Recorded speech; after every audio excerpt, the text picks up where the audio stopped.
All right, we're moving on to component number 2, and in this case, I really have to stop doing that, don't I? And in this case, we are going to be sewing the very bottom of the backpack. So this is that base panel. This is where our webbing attaches to the bottom. If you look at your guides, you can see component number 2 only uses one piece of fabric, but we have some webbing that we're going to need to grab. So in this lesson, we're going to be talking about webbing and how to properly sew it. So we're going to need to grab our bottom piece and then 2 pieces of 3/4 webbing that's 13 inches long, and then 2 pieces of 3/4 webbing that's 3 inches long. We also need some hardware as well, which we'll talk about. So let's go ahead and grab our base color.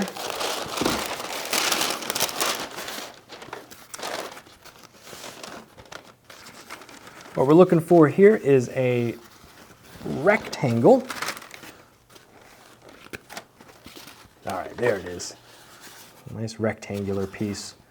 4 guides on either side, 2 notches, and then another center guides there. So that's our piece of fabric.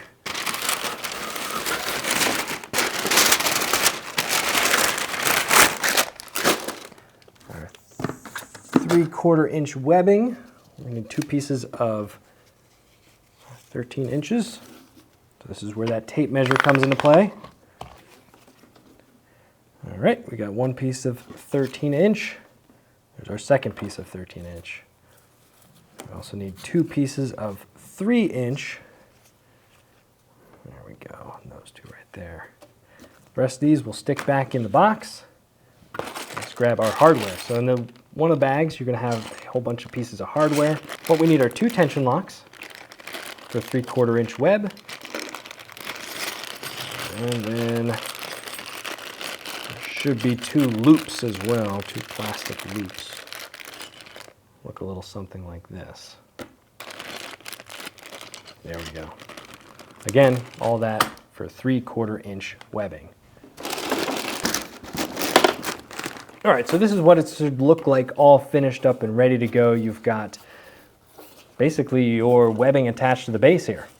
So the order of operations is important here to make sure it closes up properly. What we're going to do is create a loop and attach our tension lock to it. This will be the front of the bag. And then we're going to take the other end, our long webbing, attach our loop to that, run it through, underneath, through that loop, and then attach it. It'll make more sense when we build it, but that's your basic flow of that. And you can see those guide notches there. They help us line everything up. We're going to grab our tension lock and those small 3-inch pieces, fold them over edge to edge. My recommendation to make sure these always line up properly is to pre-stitch this. If you pre-stitch it, then when you go to attach it to the piece of fabric, you're not going to have any issues lining anything up. So because of the way the home sewing machine works in that it only feeds from the bottom, it's really easy to stitch this crooked, especially with webbing. It just always shifts a little bit to the left or the right. The way that we combat this is actually by starting in the very center of the web and hand walking it so that it locks down. And I'm going to suggest anywhere between an 1/8 and 1/4 inch seam allowance on this one, just to keep it stationary. And there we go.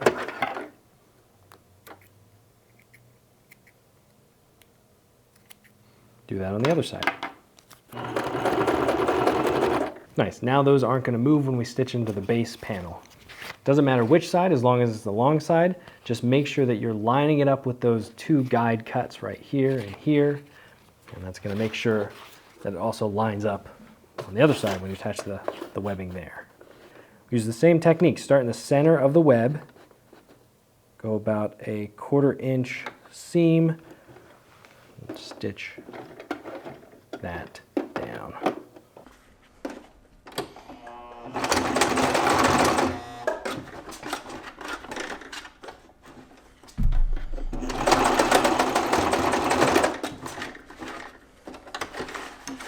Don't forget to back stitch.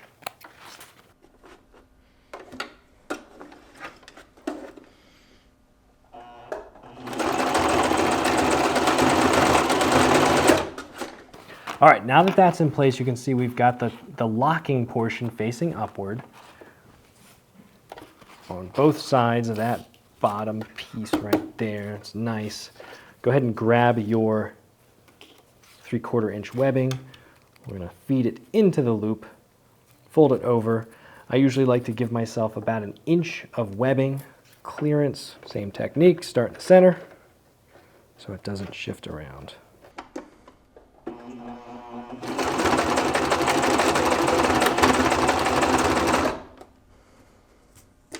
What we can do now is just walk right onto the other piece of webbing.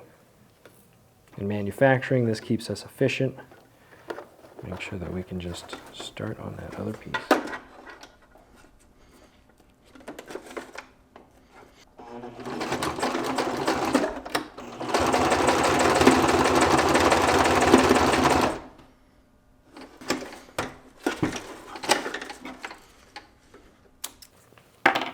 Okay, what you do is lay these webbing pieces facing opposite of where they're attaching, so you can see where the loops are.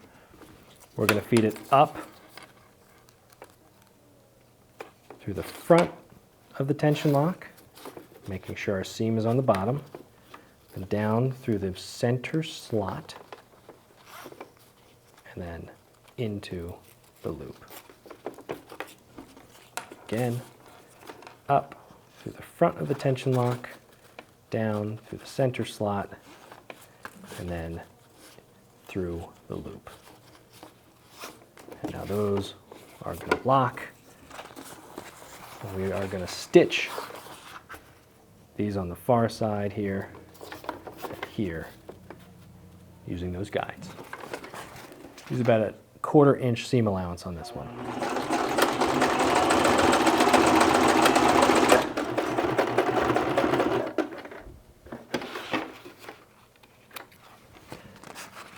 That cleaned up.